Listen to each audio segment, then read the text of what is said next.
Howdy, this is Joseph Franklin McElroy, and welcoming you to the Gateway to the Smokies podcast. This podcast is about America's most visited national park, the Great Smoky Mountains National Park and the surrounding towns. This area is filled with ancient natural beauty, deep storied history, cultures that we explore with weekly episodes. As I said, I'm Joseph Franklin McElroy, man of the world, but also with deep roots in these mountains. My family has lived in the Great Smokies for over 200 years. My business is in travel, but my heart is in culture. Today, we're going to talk about agritourism and farm to table with Laura Lauffer. But first, a little bit of sponsors and things like that. When you start planning a trip, after you decide where you're going to go, you usually the first things you do is you book your flight, and you book your place you're going to stay. And that's because you need to have a place to start your vacation adventure. And then you can get to work on an itinerary. Now, in finding a place to stay, I want you to imagine a place evocative of motor courts of the past, yet modern and vibrant with a chic Appalachian feel, a place for adventure and full relaxation. Imagine a place where you can fish in a mountain heritage trout stream, grill the catch on a fire, and eat, accompanied by fine wines or craft beers. So imagine a place with old-time music and world cultural sounds. There is no other place like the Meadowlark Motel in Maggie Valley, North Carolina. Your Smoky Mountain adventures start with where you stay. Now, one of the things that we can help you with is help you build your itinerary once you decide that you're going to stay and come to the Smoky Mountains for a vacation, stay at the Meadowlark. We actually have a site called smokiesadventure.com that you can actually do your research on to find out about the best hiking trails, waterfalls, outdoor adventures, and family entertainment that you can find here. And you can find a lot about the Great Smoky Mountains National Park. The best trails, the best waterfalls, and what you can do in Caves Cove. You can find out about the history of the Smokies and how to explore that. And that's Smokies Adventure, Smokies plural adventure.com for your research pleasure. And then when you get here, we'll be more than happy to set you up with tours or other things to do. And of course, we have a lot of things going on here. We have the Meadowlark Smoky Mountain Historical Center here, where we've lots of events coming about mountain heritage and music and culture here in the mountains. And I'll tell you about a couple of them. Recently, there was a viral event on TikTok and Instagram with some cloggers, and specifically one clogger that live right here in Maggie Valley, near Maggie Valley, Jonathan Creek. And we're going to actually bring those cloggers here this weekend to the Meadowlark to do a performance. They're the Jay Creek Cloggers, and they are going to be here on Saturday night, and they're going to be performing at 7:30. But previous to that, you can have a free barbecue. They're sort of an iconic dance group that have been performing for a number of years. But Zeb the Legend Ross was just picked up on TikTok and Instagram doing some solo buck dancing that was reminiscent of a lot of urban dancing going on, and he became sort of a hero. And he's actually got a nickname now in the on the online things. He's called the Legend because he does something called a Crip Walk. That's an urban culture, but it's part of the clogging that he does here. So it's kind of cool that happened. And I think they've had 100 million views. It's crazy. So we invite you to come out and see it live on Saturday night, July 30th, here at the Meadowlark. And admission is free for the motel guests and for Heritage Club members, and it's $20 for people that are just visiting. It's call 828-926-1717 to find out information to reserve your room. Now, another thing that on August 6th that we're doing, the Smoky Mountain Heritage Center is putting on, starting a Cherokee Heritage Series. And they're bringing in a true Appalachian treasure, Davy Arch. And Davy is a world-famous Cherokee tribal historian and award-winning craftsman of traditional Cherokee crafts, especially masks and baskets. and he's a beloved spokesman for the Eastern Cherokee tribe. And this will be on August 6th, starting at 6 with a barbecue dinner and music. And then there will be a whole presentation that you will find very interesting. Admission again is $20 for a guest. It's free for motel guests and Heritage Club members. Call 828-926-1717 to reserve your seat. One of the events coming up that I've been promoting for a while now is a songwriters camp. I don't know if you've heard of Jim Lauderdale, but he's a Grammy award-winning artist. I think 30 hit songs under his belt that he's written for various artists or more. He wrote a lot of George Strait's songs. He wrote King of the Broken Hearts, might be one of the big ones that you know. So he's leading a crew of Grammy award-winning artists here. There's going to be Charles Humphrey III, and then there's going to be Darren Nicholson of Balsam Range, Clay Mills, and Charles Chamberlain. It's like a dream team of songwriters and top musicians here at the Meadowlark. And it's a 2-day event where you'll have a meet and greet. You're going to have a concert by the songs from the Road Band, and a barbecue dinner and an all-star concert on the Saturday night. And then you're going to have an all-day intensive workshop where you actually walk away with a demo tape of one of your songs. And it's going to be incredible. It's a great way to meet and learn from some of the top in the business. So call 828-926-1717 to reserve your space and to get a ticket, get a space for the workshop. And the 2 concerts are also available to the public just to come and enjoy the music. So again, 828-926-1717 to get your spot. Today we're going to be talking about agritourism, and it's with our guest. Her name is Laura Lauffer, and she is the project director of Empowering Mountain Food Systems at Appalachian Regional Commission Power Project Center for Environmental Farming Systems. You can't say that a lot of times fast. It's a mouthful. Sponsored by North Carolina State University, an organization whose objective is to offer financial, technical, and business support to regional farms and food-related businesses, while also being an advocate for agritourism. She holds degrees from Western Carolina University and NC State University, speaks 4 languages, and is a webinar producer, blogger, and community activist. She resides in Webster, North Carolina, and enjoys hiking and spending time with family or friends. Hello, Laura. How are you doing? Hey, Did I pronounce your last name right? Lauffer. Lauffer. Okay, Yeah, that's what I thought. yeah. So we're very thrilled to have you here today. We are getting into farm to table here at the Meadowlark. Oh, good. We've actually put in a raised garden back in the back here, and then I went out to my old family farm, which I own, a third of it. And on my land, this is where my grandfather farmed. I've put in my first field, and now I'm a farmer. I'm feeling so proud of myself. I got a lot to learn, but I do have some candy roasters and things like that growing there. So I'm looking forward to this conversation because I'm sure you can teach me how I can do this much better. So, but first, I want to get a little bit into your background. You're a native of Fayetteville, North Carolina, right? Yes, I am. Yeah, and then whenever I think of that area, I automatically think of Fort Bragg. Were you an Army brat by chance? My dad was in the Army. Yes, that's how I like to answer that. Yeah, I did grow up more closer to Fort Bragg, and my dad was career Special Forces, and it was a really wonderful way to grow up. It was a really nice community there on the base. So you got to stay in one place for your whole childhood? I did. My dad retired. Amazing. Yeah, my dad, I was a kind of a latecomer as far as in the order of children.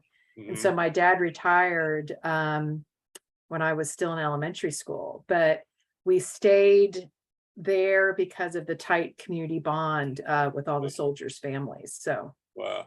I was just recently out there. My 30-year-old son, is happens to be a power lifter, and there was actually a major powerlifting event out there. So Mm. it's an interesting mixed bag place. There's some really beautiful places, and there's some places that but all of North Carolina is beautiful. So Yeah, I used to consider myself a beach girl, and then I yeah, moved to the mountains, and I and I was coming back from the beach a couple of years ago, and I was so happy to come to the mountains. So I just decided I was a North Carolina girl.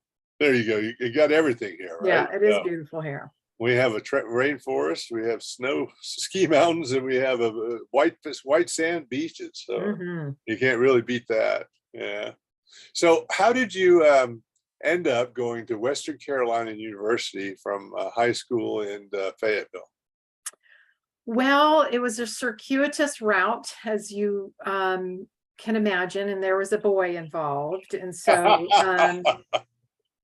yeah, but I was very glad I ended up here. And so this was a sweet homecoming for me, since I graduated there in 1988. And another boy I met and I took off to the Peace Corps from Cullowhee. So Wow. uh, so 30 years later, I'm back, and really, really appreciating it more, in my advanced age, the beauty of the region. Back then, we were hiking and kind of going to Paradise Falls and stuff like that. But this time, I'm really, really enjoying the beauty of the region. The Peace Corps. Where'd you go in the Peace Corps? Went to Zaire. Wow. It's this country in the middle of Africa. It's probably one of the most difficult posts you can have, honestly. And it was an amazing experience, and many volunteers don't have that experience anymore, being so Wow. rural. Well, I want to hear a little bit more about that experience, but we got to take a break right now, and then we'll come Okay. back and talk a little bit more about that and Okay. and of course, Western North Carolina. Great. Are you a business owner? Do you want to be a business owner? Do you work with business owners? Hi, I'm Stephen Fry, your small and medium-sized business, or SMB guy, and I'm the host of the new show, Always Friday. While I love to have fun on my show, we take those Friday feelings of freedom and clarity to discuss popular topics on the minds of SMBs today. Please join me and my various special guests on Friday at 11 a.m. on talkradio.nyc. Are you a conscious co-creator? Are you on a quest to raise your vibration and your consciousness? I'm Sam Leibowitz, your conscious consultant. And on my show, The Conscious Consultant Hour, Awakening Humanity, we will touch upon all these topics and more. Listen live at our new time on Thursdays at 12 noon Eastern Time. That's The Conscious Consultant Hour, Awakening Humanity, Thursdays, 12 noon on talkradio.nyc.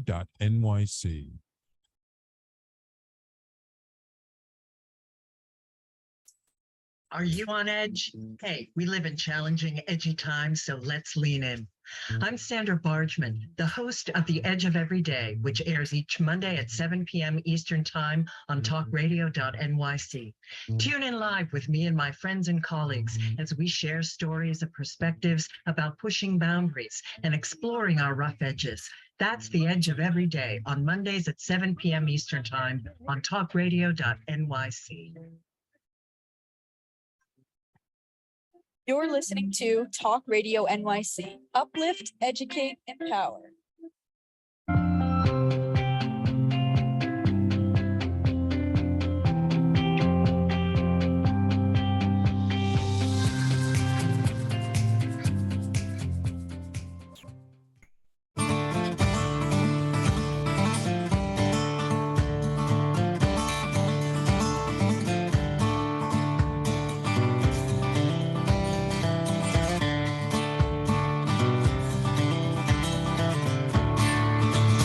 Howdy, this is Joseph Franklin McElroy back with Gateway to the Smokies podcast and my guest, Laura Lauffer.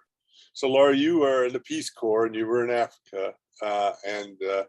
What you were doing there, did it have anything related to agriculture? Or what? It did. we were extension agents. What most people know what extension agents do here is they extend the research from the land grant university to farmers. And in Zaire, which is now Democratic Republic of Congo, there was a research station, but there were not agents. And so my husband and I would get seeds and extend them to farmers in the region, mostly corn and soybeans, to try to increase the protein content of diets, because malnutrition was an issue there. So it was a lovely, amazing experience. We lived in a mud hut with no plumbing and no electricity, and only got around on bikes. Oh, wow. It made you appreciate all that we have. Well, it does sound like a fantastic experience. And I see that you spoke 4 languages, you know, the Romantic languages, and then this one called Chuluba. Chuluba, Eyowa, that the- Molokai. Yeah, I was in a gas station in Raleigh once, and the guy behind the counter was speaking Chuluba, and I started speaking to him, and he's like, ah. So yeah, that's the great thing about Peace Corps is they teach you the local dialect.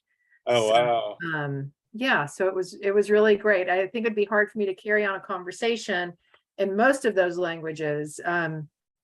I grew up spending a lot of time in Montreal and got a minor in Spanish, and then spoke French and Chuluba in Zaire. So it's a mix match in there. Wow. Now, how long did you stay in Zaire? 3 years. 3 years. We, That's a pretty long time. That becomes almost home, right?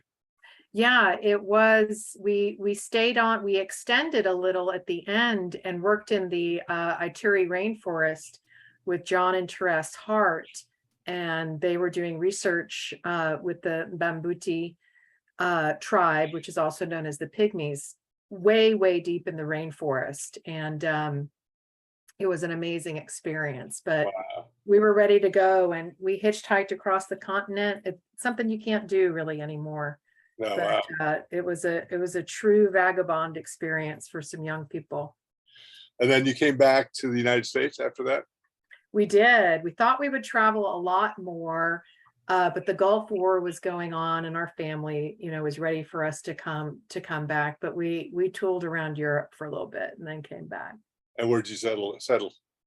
Actually, we stayed in Wake County for a while, and then we moved out into the country and started our first little farm in Garner in Johnston County. Oh, wow.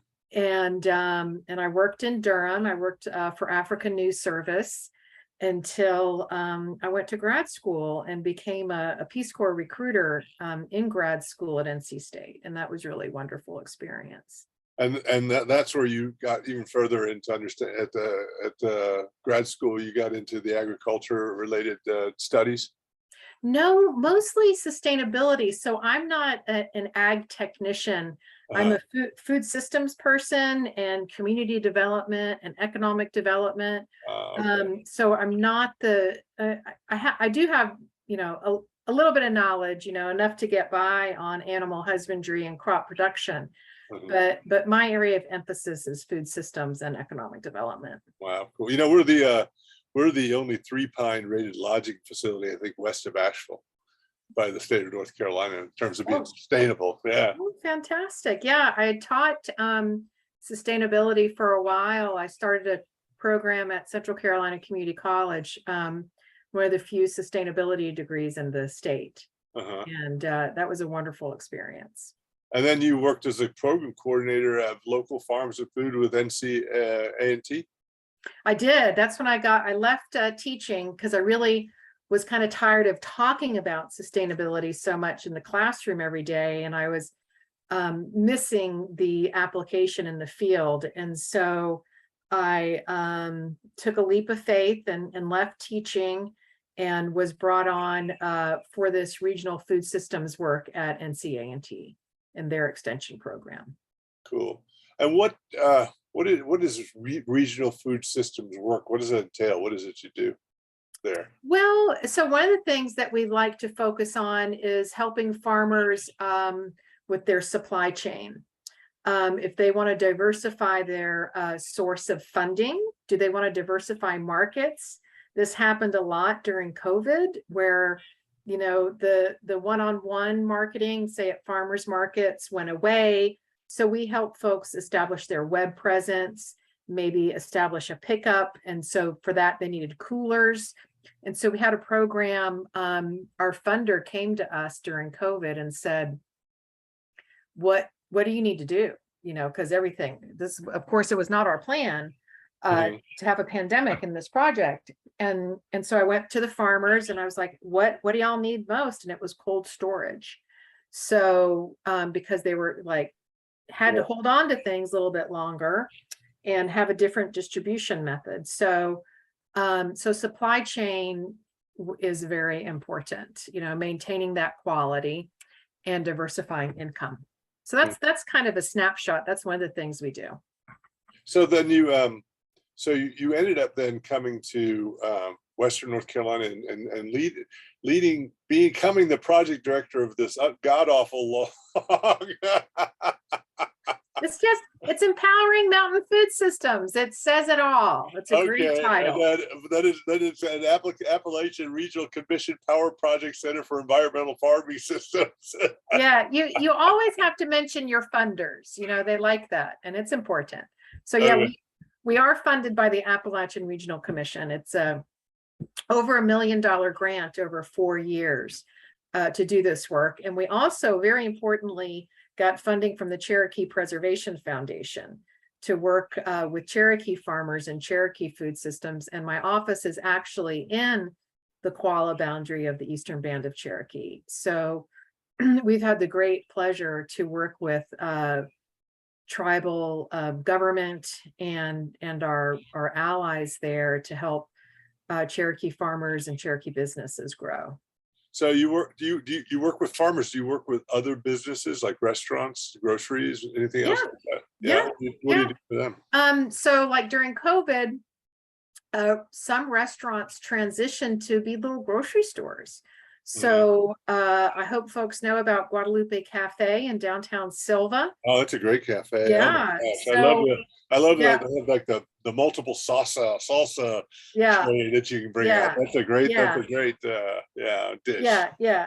Jen is wonderful, and she's always been super committed to local food systems. And so she was only doing takeout, but folks would come get their takeout. They could get coffee, butter, cheese, bacon.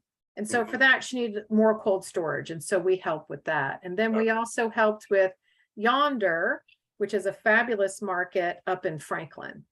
And so during COVID, they transitioned from a restaurant to a community supported agriculture where they were selling bags of food and a little grocery store.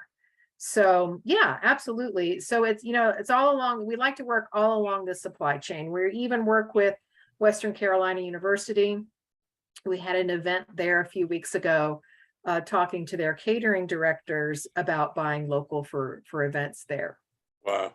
So our little plan of building essentially a small farm to help support our plans to make this restaurant would be something that we could actually work a little bit with you on. Absolutely. I mean, you're in Haywood County. This project goes from Haywood to Cherokee County. There's often not a lot of attention out here in this little piece of heaven. There is a lot of mountains west of Asheville. Right. So we have some great partners in Haywood County. Cool. Yeah, I'm totally totally enamored by the concept of agritourism. And how do you guys promote agritourism? Well, agritourism, what's really essential is that agritourism is tourism that is added onto an existing farming operation. So it's not this case where Laura goes and buys a piece of land and puts up a beautiful barn and it's a wedding venue. That is not agritourism. So agritourism is a working farm or farm production business where they're adding agritourism to increase knowledge and hopefully, of course, increase revenue. And, people are very interested to learn, where their food comes from. And, children love to go walk a llama or shear a sheep. Jehovah Raw Farm in Haywood County has a fantastic agritourism operation where you can stay in their cabin and shear and use the wool from a sheared sheep and make your own rug. Oh, that's Overnight. fabulous. Oh, that's cool. Yeah. So look up Jehovah Raw Farm. They are will. wonderful. Yeah. I'm a beekeeper. Oh, fantastic. I actually learned it. I did beekeeping a little bit when I was a kid here in the mountains, but I actually learned to be pretty good at it in the South Bronx in New York City. Oh my goodness. I would put bee hives in community gardens, and we were near the botanical gardens. Wow. And I got all sorts of interesting flavors. But do you work with beekeepers? Is that Yeah, absolutely. One of our first grants we made was to Ferguson Farms in Haywood County, and they are a 100-year farm. They're a historical farm in Haywood County, and they started beekeeping, in 2019, I believe, when we first started. And their operation, they are now getting ready to add glamping to their farm. Yeah. So you can go and have a beautiful tent on the river and, hang out in your tub, and then go and get on a four-wheeler and go visit the horses and learn about beekeeping. That's or learn about, beef production. I did a lot of education about beekeeping to kids in the Bronx in the community garden. So I'm looking to start doing that here too, because I enjoyed it. And I have 4-year-old twins now.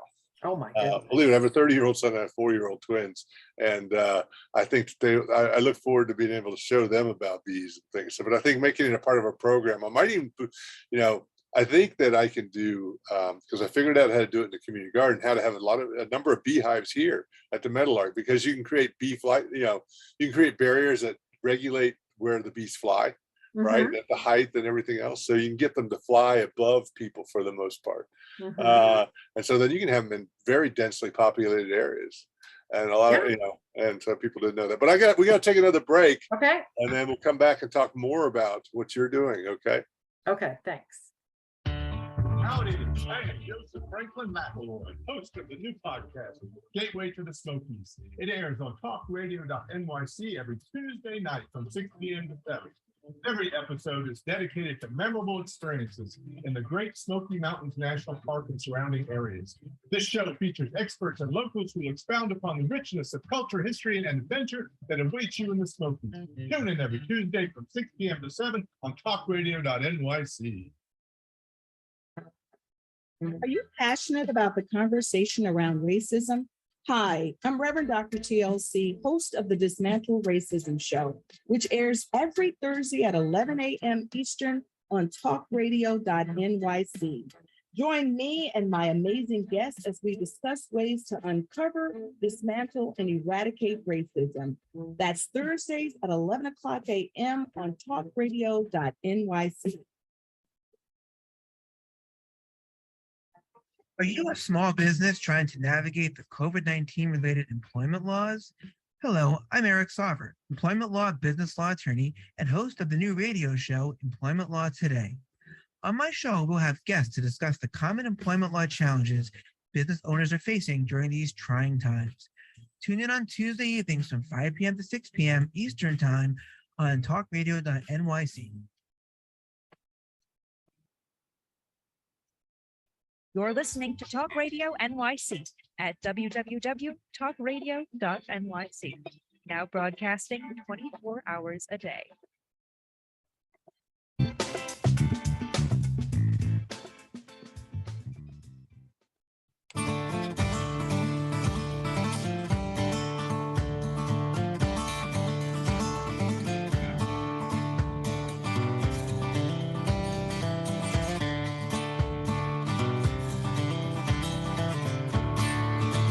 Howdy, this is Joseph Franklin McElroy back with the Gateway to the Smokies podcast and my guest, Laurie Lauffer. So, Laurie, so assume I'm a neophyte business person, and is trying to get into agritourism and some of the agriculture. How does somebody approach your organization and find out about assistance and special programs and things like that? Mhm. Well, just Google Empowering Mountain Food Systems, and you will come up, and our homepage will come up, and on the right there's a little purple button that says apply here, and that will take you straight into our portal. And then you have an appointment with me, and I talk to folks about what they're up to, and I hook them up with the different resources that they have. We have a really cool program right now. It's called Advanced Business Services, that's helping local businesses who are kind of advanced. So we just helped Valley View Farms. She's a vermiculture operation. Do you know what vermiculture is? No, I have no idea. Vermiculture is worm farming. Oh, wow. Now, I've heard of worm farming, but yeah. Yeah, and she has an amazing worm farming operation. And so we assisted her with her new logo and her sign. She has classes at her farm. She's actually teaching a class, Marianne Smith, August 2nd in Clay County. Cool. So she's at the Haywood County Historic Farmers Market every Saturday selling worm castings, which is worm poop. And it's just some of the most rich fertilizer you can use. You really need to only use a very little. So anyhow, that's an example of a client we just helped. We're helping Bear Waters Brewing there in Maggie.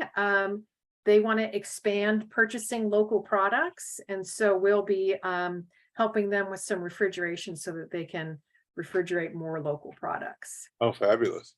Now, do you offer education classes, training, things like that? That's mostly left to Extension. And one of our key partners in this project is the small business centers.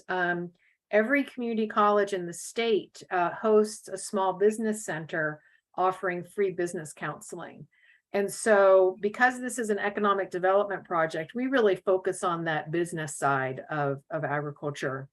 Mm-hmm. And we partner with each small business center. So there in Haywood County, we partner with Haywood Community College and Ashley Schwanger to have classes there. But Extension, and you're so fortunate here, we've got Mills River Research Station nearby, and the Mountain Horticulture Research Station is on Raccoon Road there in Haywood County. And just keep in touch with them and their calendar, and your local extension office. So that's they do that technical training piece. Yeah, that's nice. I mean, I've been noticing that there are some things out here, because I know pretty much what to do with beekeeping, but in terms of actually, how to evolve a farm is not something I've ever done before. Yeah. Well, you got to come up with a marketing plan like any good business, come up with do your cost benefit analysis and figure out if you're making money or losing money, and kind of go from there.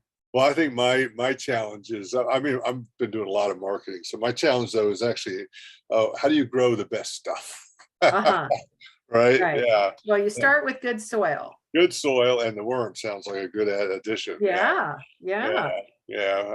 I've been using, I think, mushroom-based stuff or also seafood-based stuff, right? Nice. Yeah, we're blessed with fantastic wild mushroom foraging in this region. So you've mentioned a few agritourism business examples around the area. I think there's also another one that you probably know about, Darnell Farms over in Swain County, right? Yeah. The Darnells are fantastic partners in our work, and I always highlight them when I do teach a marketing class, because I encourage anybody to go to the Darnell Farms Facebook page, because they do live video all the time. And one of the best ones I saw was they went out in the field, picked a tomato, sliced it, put it between two pieces of Wonder Bread with some mayonnaise, and probably Good old Southern mayo and yeah, yeah, tomato and it was sandwich. just running down his hand, and he was Yeah. eating it, and he was loving it. You know, Yeah. just folks just lined up for miles to come and get a sandwich. I eat a tomato sandwich about every other week. I love a tomato sandwich. I grew up with them. Though I put mine on, wheat bread, and I put spinach on there. I've made it a little bit more elaborate still, but the basis of it is still tomato and mayo on bread. Yeah. Yeah, they're fantastic community members. They support a lot of food pantries. They're a great place to work, and it really is a fun event venue with live music, a river, picking pumpkins and strawberries and hay rides. So that is a lot of fun in Johnson City. Cool. So any other places that you think are to highlight that are really great? Yes, there's a new one, and I just found out today from Appalachian Sustainable Ag Project, which is a sister organization. They're having a farm tour this year that will have a few stops in Haywood County, and they're going to go to Smoky Mountain Mangalista. Talk about a mouthful. So the Mangalista pig is the cutest pig. It's a pig with tight curly hair, but it has like the highest fat content. The lard chefs love it. Love it. So, but during COVID, things changed for them, and they lived on a beautiful piece of land with a river, and people wanted to camp. So like, well, let's try camping. And so they, I believe their platform is HIP Camp, HIPCEMP. It's kind of like an Airbnb for farmers who have land. So you roll up in your camper, you roll up with your tent, and you have this beautiful experience on a farm. So yes, Smoky Mountain Mangalista, and you can buy some amazing pork chops while you're there. Cool. That's pretty cool. Yeah, I'm looking at putting some cabins or glamping out in Iron Duff, because have the whole facility to do all the management of all that. So yeah, it makes sense. Where do you see the future of agritourism in the next few years? I think ecotourism for sure. Talking about sustainability. One of the really exciting things that's happening in agriculture is carbon sequestration. Is recognizing farmers as a solution to climate change and not a problem for climate change. And so going and seeing what are these sustainability measures you can take with your cattle and your pastures? How can we, use practices that create a better habitat for birds and pollinators, things like that. So I'm hopeful that consumers will want to do that and take their children to see. I took some nutrition students to interview some farmers, and they had no idea that I think that potatoes grew underground, or that I know the first time I saw how Brussels sprouts grew, I was like, oh wow, that's kind of cool that they grow on a stalk. It's fun, and we have these beautiful rivers and all of this recreation. So what I would like to see is folks combine, come out, enjoy the river, enjoy the mountains, and leave some of your resources behind, leave some of your money behind with the local farm that conserves that beauty that you love to see. Right. Well, I think it's a great idea for children. It used to be that children were a big mainstay of tourism here in the Haywood County, but because we had the ghost town in the sky. But now research shows that the predominant demographic now comes out is over 45, right? Yeah, the motorcycle people. The motorcycle people, and you got the pet friendly crowd, and you've got the hikers, and but in general they're it's an older demographic now. So but since COVID, we're starting to see families come out, and I think having things like agritourism where they can go learn a lot of stuff, and going from petting sheep to seeing how things grow to camping. I think those are all great visions for, really revitalizing tourism across the board. Absolutely. I also saw that you encourage diversity. You've been doing a lot of work involving women in pursuing this field. So how do you do that, and what do you do for them? I really don't have to do anything for them. They are leaders in the field, and they are dynamic, savvy business people. So they don't really require any extra attention, any extra programming. I just, I work to serve them the way I serve anybody else. I did write an article for Smoky Mountain News a couple years ago about, the dynamism of women in agriculture in the region. And KT from KT's Orchard, Patricia Taylor, told the story about being one of the few women that went to the apple meetings, years ago, and that the male apple farmers are kind of like looking at her about speaking up, and she's like, I'm here to learn. And she's an amazing farmer. I absolutely recommend you go by KT's Orchard in Canton, and you can pick apples and pears and blackberries and blueberries and get jam and honey. And so that's another great asset at KT. And so she's a leader. She counsels other farmers, and women are natural leaders, and so they don't need me for much. But sometimes they have unique challenges. I mean, maybe not as much as they used to, but like my grandmother, when she moved here back in the 40s, 50s, she became like the first woman broker in the state of North Carolina, but they wouldn't let her open her own bank account until her husband came in and opened it. Yeah. Is there any unique challenges that women face now in agritourism? No. Oh, good. All right, cool. All right, well, we have to take another break, and then we'll come back. We'll finish up with some things you want to make people aware of. Okay, excellent. Thank you. Hey everybody, it's Tommy D, the nonprofit sector connector, coming at you from my attic. Each week here on talkradio.nyc, I host a program, Philanthropy in Focus. Nonprofits impact us each and every day, and it's my focus to help them amplify their message and tell their story. Listen each week at 10 a.m. Eastern Standard Time until 11 a.m. Eastern Standard Time, right here on talkradio.nyc. In a post-COVID world, you may have many unanswered questions regarding your health. Are you looking to live a healthier lifestyle? Do you have a desire to learn more about mental health and enhance your quality of life? Or do you just want to participate in self-understanding and awareness? I'm Frank R. Harrison, host of Frank About Health, and each Thursday, I will tackle these questions and work to enlighten you. Tune in every Thursday at 5 p.m. on talkradio.nyc, and I will be frank about health to advocate for all of us.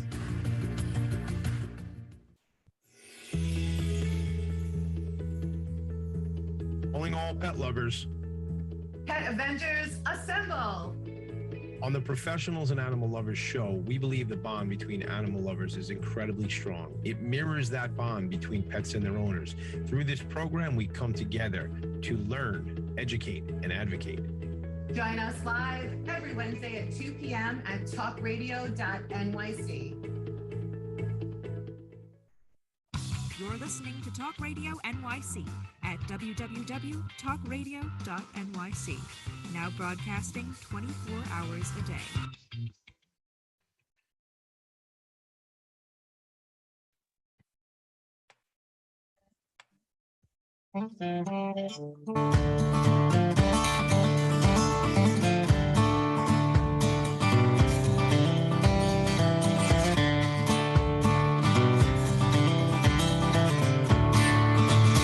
Howdy, this is Joseph Franklin McElroy back with the Gateway to the Smokies podcast. My guest, Laura Lauffer. So, Laura, my business that's funded this move into my childhood home and this motel and things originated in marketing, and a big part of what we do is content and storytelling, and we've built the metal art, we've tripled revenue, tripled things through storytelling, essentially through the mountain heritage as the common theme throughout what we do. So I noticed that you emphasize storytelling in your agritourism businesses as a way to build it. What do you tell them? Absolutely. I mean, that's what, you clinch folks with, this goat is named Beatrice after my grandma because my grandma was hard-headed and this goat is hard-headed. And that's why we call her Beatrice. Well, how is she hard-headed? Well, she's hard-headed because she figured out how to get out of the fence. And, and you just go on and tell that story about unique things about your farm. And like you're talking about your grandmother, especially if it's a heritage farm, let folks know, how long has this been here? This is why we're here. This is why we do that. And, it can be as simple as the story of where your food comes from, like, oh, you enjoy bread? Do you know that bread comes from wheat? And this is where we grow wheat in Western North Carolina. And wheat can also be used for this. And so contextualizing agriculture so folks understand what it means to their everyday life. That's cool. That's cool. That's what we tell people, and when they're wanting to do things in social media like TikTok and stuff like that, and Instagram, it's all about telling a narrative, right? Mhm. It's about telling the story, and so that's a way to help people a lot, I think, in terms of getting their story out there. Mhm. Um, We say when folks do social media on Facebook that the content should be 80% storytelling and 20% selling. mhm. It's like, oh, here's pictures of, we want the best picture of your child eating a strawberry from our strawberry patch. You get thousands of pictures of kids with strawberry all over their face and people love it.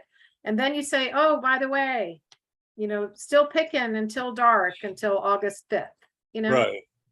Cool. So, how do you define the ideal farm to table program? Oh, that's a good one. When the chef works with the farmer before anything goes into the ground. Mhm. And so, say chef is reading some fancy culinary, fine dining magazine, and he sees this beautiful radicchio and he's like, I want that, on my plate. It looks beautiful. So he and the farmer that he works with, they sit down with maybe the Johnny seed catalog and they're talking about it. And they're like, okay, well, I'll try it. I'll plant some for you. We'll see how that goes. And it is a relationship like that. It's truly creativity on both ends. And, the chef has to have some expectations and understanding of the challenges of disease, water, things that happen, that some things can go wrong. But Mhm. it's truly, truly a relationship. The chef is visiting the farm. The farmer's going in to have a great meal at the restaurant. So that is absolutely the ideal, where the chef's menu, like here in Silva, Ilda is a fantastic example. They change their menu every couple of weeks to Yeah. what's fresh and what's coming in the door. When you're doing the farming, you have to deal with the dynamicism of what's available. Yeah, well, So, everybody's got yellow squash in yeah, July. yeah, So maybe plant, a different kind of beet instead. So you have to be smart like that. right. Or come up with unique recipes for yellow squash. Yeah, Yeah. yeah. I think they're out there somewhere. Well, I'm loving yellow squash soup, a cream soup based on yellow squash. Yeah, it's good. Uh, so, but um, you you sorry, I lost my place in my questions here. So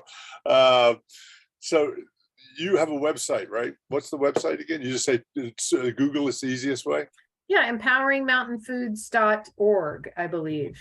Okay. And there's two other websites I wanted folks to be aware of that I hope we can put on the Facebook page. One is the Visit NC Farms app. Mm-hmm. So this is an app sponsored by the North Carolina Department of Agriculture.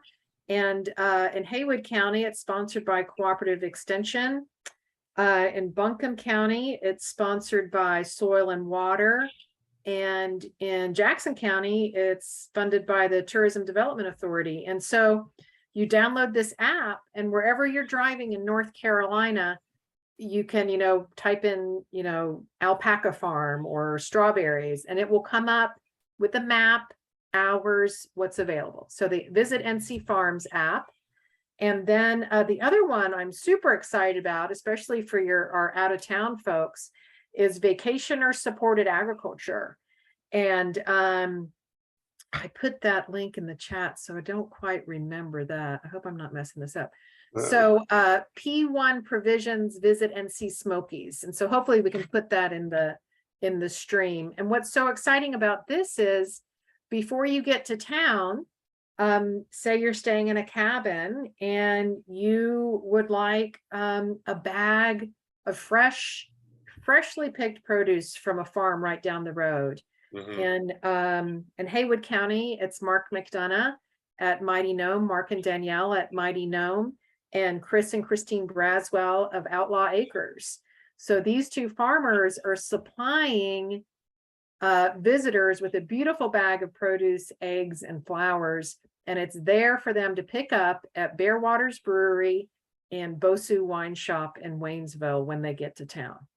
So those are Bear Waters with the Canton or the one in Maggie? The one in Maggie. Really? Wow. Yeah. So we met with Kevin. He's really excited to support us. He's a big supporter of local farmers. So they would go get a bag so they have so they'd have this produce while they're here, right? Yeah. What they're saying? Cool. Yeah. Well, we have cabins here at the Meadowlark. We should talk to Bear Waters and absolutely. Yeah, you can. We'll send you the link, and so for all your folks who are coming in August, you can go ahead and send them the link and say, hey, do you want to pick up a bag of produce? Here you go. Oh, that's a great idea. It is. It's happening. It's been happening. It's an NC State sponsored program. It's been happening on the coast for 5 years. And they pay for it, right? They pay for it. Oh yeah. I believe it's $45 a bag. Oh, that's not bad and you get your own, insulated cooler carrier. And Haywood County and Jackson County are pioneers in Western North Carolina. It's been happening on the coast for 5 years. So we're really appreciative. Well, that's great. And I mean, anybody out there doing Airbnb, you should seriously think about this. You can go pick it up for your clients, right? Yeah, I can hook them up.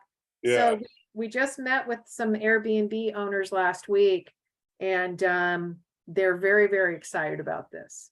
Yeah. Oh yeah. I mean, I like the idea. I like the idea because we can put it in our cabins. Yeah. We could actually go pick it up for them and have it there when they arrive. Yeah, that'd be great. It's right down the road. Yeah, right down the road from us. So cool. So everybody out there, Meadowlark Motel is soon going to have produce available in the rooms when you come. That's right. That's right.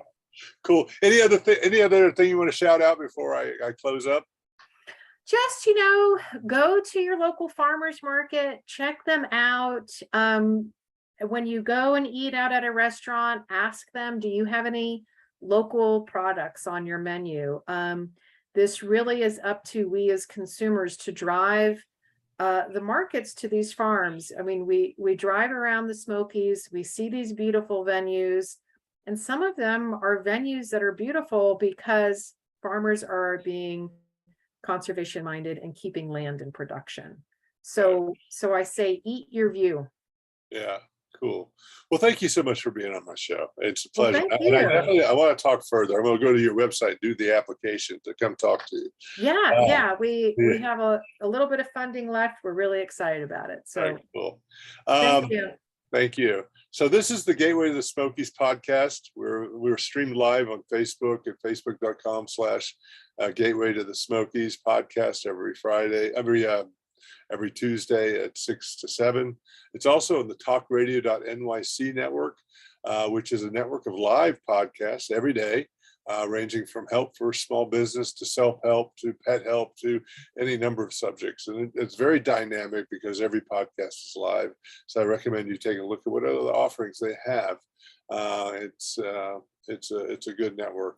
You can also find all the old episodes for this organized along with transcripts on the smokiesadventure.com site. You go there and there's a link at the top for the Gateway to the Smokies podcast. And I look forward to you coming and listening to us again next week. I think we're about to take a month off, so there'll be reruns for a month and a half until September. But I'll be back in September with new shows and new people to talk to, as well as some old friends and old subjects to go over again. So until next time, thank you for listening. Thank you.